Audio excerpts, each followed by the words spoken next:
اگر وہ امام نہیں تھے تو کون تھے؟ کوفہ والوں کی آنکھیں حیرت سے پھٹی کی پھٹی رہ گئی جب انہیں پتا چلا کہ حجازی لباس میں آنے والے امام حسین نہیں بلکہ پورے کوفہ میں خوف کی ایک لہر دوڑ گئی۔ بس پھر کیا تھا، اور ہر طرف سے لوگ آنے لگے، اور اس طرح دیکھتے ہی دیکھتے 40,000 افراد کا لشکر ایک اعلان پر جمع ہو گیا۔ نماز سے پہلے 40,000، نماز کے بعد ایک بھی نہیں۔ یہ سب دھوکہ تھا، مکر و فریب تھا، بد عہدی تھی۔ کوفہ کی گلیوں میں اکیلا، تنے تنہا، مگر کمال کی بہادری۔ ساتھ تھے تو صرف اپنے 2 بچے۔ گھر کو چاروں طرف سے گھیر لیا گیا۔ تاریخ نے دیکھا کہ بنی ہاشم کا ایک تنہا شیر کس طرح ظالموں پر ٹوٹ پڑتا ہے۔ دروازے کے پیچھے سپاہی ہاتھ میں ننگی تلوار لیے موجود تھے۔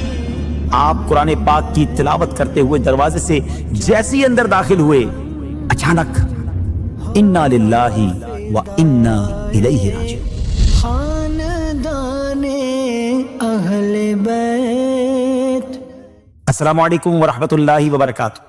ناظرین، ویب سیریز کا نام ہے داستان کربلا۔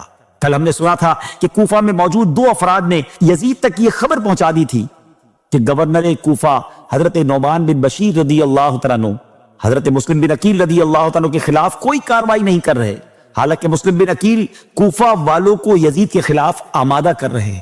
یہ خبر سنتے ہی یزید نے فوراً حضرت نعمان بن بشیر کو کوفہ کی گورنری کے عہدے سے ریموو کر دیا، ہٹا دیا، اور ان کی جگہ ایک ایسے شخص کو مقرر کیا جس کا نام سن کر ہی ظلم، مکاری اور صفاقی کی تصویر آنکھوں کے سامنے آ جاتی ہے۔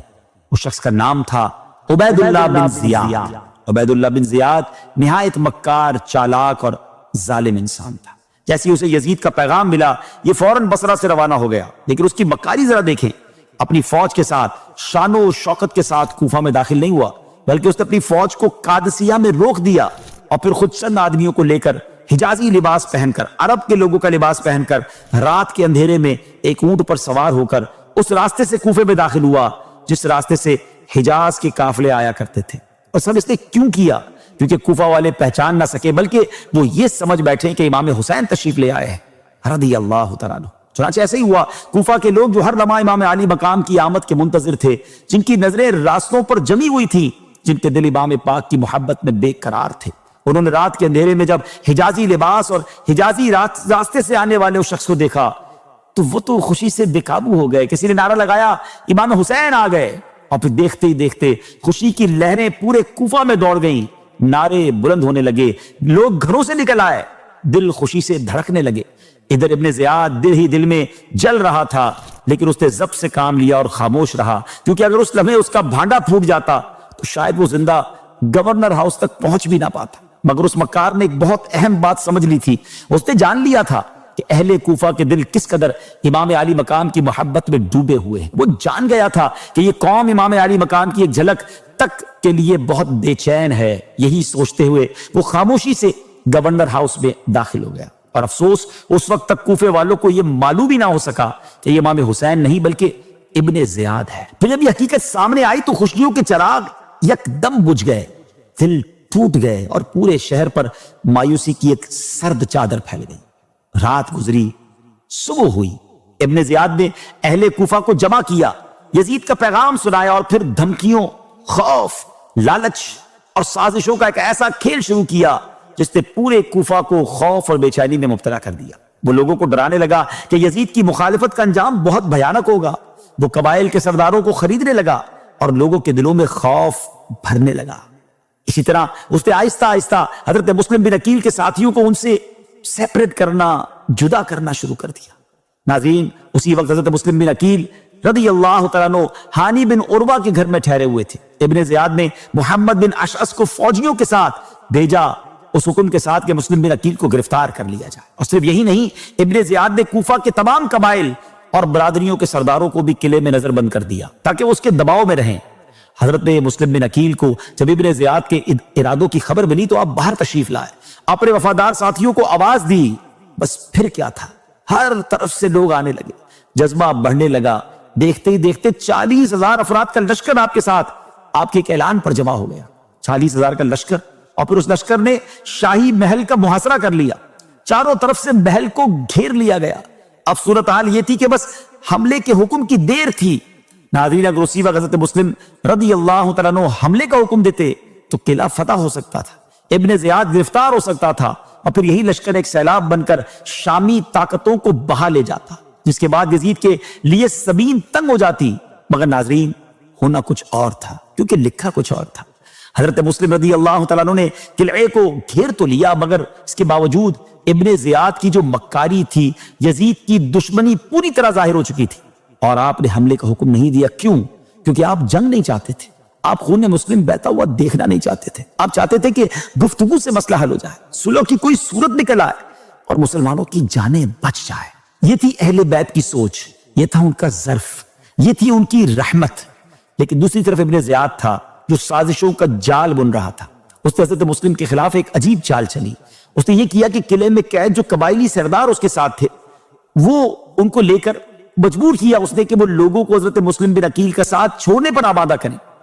ناظرین، وہ سردار خوف زدہ تھے، انہیں معلوم تھا کہ اگر ابن زیاد ہار بھی گیا تب بھی قلعہ فتح ہونے سے پہلے وہ ان سب کو قتل کروا دے گا۔ چنانچہ وہ قلعے کی دیواروں پر چڑھے اور وہ اپنے قبیلے والوں کو آواز دینے لگے، کہتے ہیں کہ واپس چلے جاؤ، یزید تمہارے بچوں کو قتل کروا دے گا، تمہارے مال ضبط ہو جائیں گے، تمہارے گھر برباد کر دیے جائیں گے۔ اور ساتھ یہ بھی کہا کہ ہمیں تو ابن زیاد قلعے میں ہی مار ڈالے گا۔ ابن زیاد کی یہ چال کام کر گئی، اور پھر وہی ہوا جو نہیں ہونا چاہیے تھا۔ حضرت مسلم بن عقیل رضی اللہ عنہ کا لشکر اب بکھرنے لگا، لوگ آہستہ آہستہ پیچھے ہٹنے لگے، وفائیں دم توڑنے لگی اور نعرے خاموش ہونے لگے، یہاں تک کہ جب حضرت مسلم رضی اللہ تعالیٰ عنہ نے مغرب کی نماز ادا کی تو 40,000 میں سے صرف 500 باقی رہ گئے تھے۔ اور آپ جان کر حیران ہوں گے، جب نماز مکمل ہوئی تو ایک بھی شخص آپ کے ساتھ باقی نہ تھا۔ جی ہاں، ایک بھی نہیں۔ ایک ایسی جماعت تھی کہ امام نے جب نماز شروع کی تو 500 لوگ پیچھے نماز پڑھ رہے تھے، مگر جب نماز ختم ہوئی تو کوئی مقتدی پیچھے موجود نہ تھا۔ یہ کوفہ والوں کی پہلی بے وفائی تھی۔ جو مہمان ان کی التجاؤں کی وجہ سے آیا تھا، ان کے دین کی حفاظت کرنا چاہتا تھا، آج اسی کو دشمنوں کے درمیان تنہا چھوڑ دیا گیا۔ حضرت مسلم رضی اللہ تعالیٰ عنہ کوفہ کی گلیوں میں اکیلے رہ گئے، کہاں جائیں، کس دروازے پر دستک دیں، کسے اپنا کہیں۔ حیرت کی بات یہ تھی کہ آج پورے کوفہ کے مہمان خانے بھی بند تھے، دروازوں پر تالے لگ چکے تھے۔ ناظرین، آپ رضی اللہ تعالیٰ کے ساتھ آپ کے بچے بھی تو تھے، انہیں کہاں سلائیں، کہاں ٹھہرائیں۔ پورا کوفہ آپ کے لیے تنگ ہو چکا تھا۔ حالت یہ ہو گئی تھی کہ 2-4 گز زمین آپ کے لیے رات گزارنے کے لیے بھی نظر نہیں آ رہی تھی، اور بنی ہاشم کا یہ عظیم مہمان بے آسرا کھڑا تھا۔ اس لمحے حضرت مسلم رضی اللہ تعالیٰ کو امام حسین کی یاد آئی۔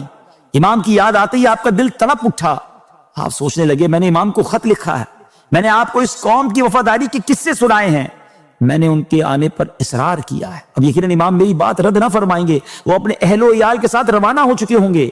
اگر امام یہاں پہنچ گئے تو اس بے وفا قوم کے درمیان ان پر کیا گزرے گی؟ یہ سوچ کر یہ خوف آپ رضی اللہ تعالیٰ کے دل کو شدید زخمی کر رہا تھا۔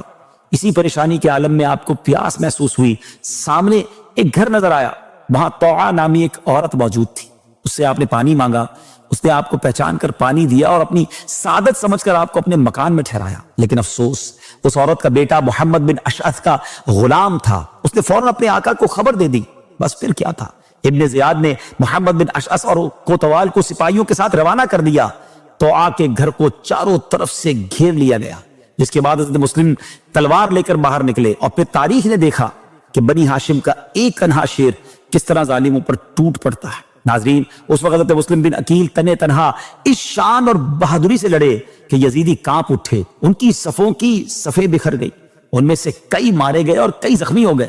کوفہ والوں کو جب اس بات کا اندازہ ہو گیا کہ بنی ہاشم کے اس جوان کو ہرانا ہمارے بس کی بات نہیں، تب انہوں نے ایک نئی چال چلی۔ انہوں نے آواز دی، ہم جنگ نہیں چاہتے، ہم صرف یہ چاہتے ہیں کہ آپ ہمارے ساتھ ابن زیاد کے پاس چلیں اور اس سے گفتگو کر کے معاملہ طے کر لیں۔ یہ بات سن کر حضرت مسلم رضی اللہ تعالیٰ نے فرمایا، میں نے تو اس وقت بھی جنگ نہیں کی تھی جب میرے ساتھ 40,000 لوگ تھے، میں تو خون ریزی روکنا چاہتا تھا۔ چنانچہ آپ اپنے دونوں صاحبزادوں کو ساتھ لے کر ان کے ساتھ ابن زیاد کے پاس جانے کے لیے روانہ ہو گئے۔ لیکن ناظرین، یہ سب دھوکہ تھا، مکر و فریب تھا، بد عہدی تھی۔ ابن زیاد نے پہلے ہی دروازوں کے پیچھے تلواریں لیے سپاہی کھڑے کر رکھے تھے۔ حکم دیا تھا کہ جیسے ہی مسلم اندر آئیں دونوں طرف سے حملہ کر دینا۔ حضرت مسلم رضی اللہ عنہ کو کیا خبر تھی کہ دشمن اتنا گر چکا ہے۔ آپ قرآن پاک کی ایک آیت پڑھتے ہوئے اندر داخل ہوئے اور پھر اچانک چاروں طرف سے تلواریں چل پڑی، وار پر وار، ظلم پر ظلم، یہاں تک کہ بنی ہاشم کا یہ مظلوم مسافر، دین کا یہ وفادار سپاہی، اہل بیت کا یہ جانثار، ظالموں کے ہاتھوں بے دردی سے شہید کر دیا گیا۔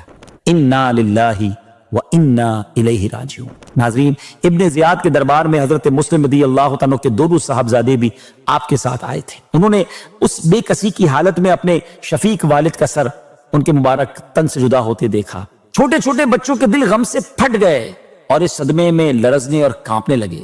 دونوں بھائی ایک دوسرے کا چہرہ دیکھ رہے تھے، دونوں کی آنکھوں میں آنسو جاری تھے۔ وہاں کوئی ایسا نہ تھا جو ان بچوں پر رحم کرتا۔ آخرکار ظالموں نے ان نونہالوں کو بھی بے دردی سے شہید کر دیا اور پھر ہانی کو بھی قتل کر کے سولی پر چڑھا دیا گیا۔ ان تمام شہیدوں کے سر دوسروں کو ڈرانے کے لیے نیزوں پر چڑھا کر کوفے کے گلی کوچوں میں پھرائے گئے۔ ناظرین، آپ جانتے ہیں یہ تاریخ کون سی تھی؟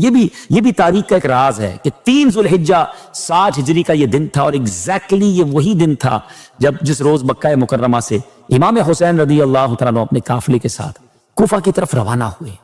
آگے کیا ہوا یہ جانیں گے انشاءاللہ اگلے ایپیسوڈ میں۔ اپنی دعاؤں میں یاد رکھیے گا۔ السلام علیکم ورحمۃ اللہ وبرکاتہ۔ ایک طرف کوفے کی گلیاں حضرت مسلم بن عقیل کے خون سے رنگین ہو چکی تھی، اور دوسری طرف نواسہ رسول کوفہ کی طرف روانہ ہو چکے تھے۔ آپ نے پوچھا اس جگہ کا نام کیا ہے؟ بتایا گیا یہ کربلا ہے۔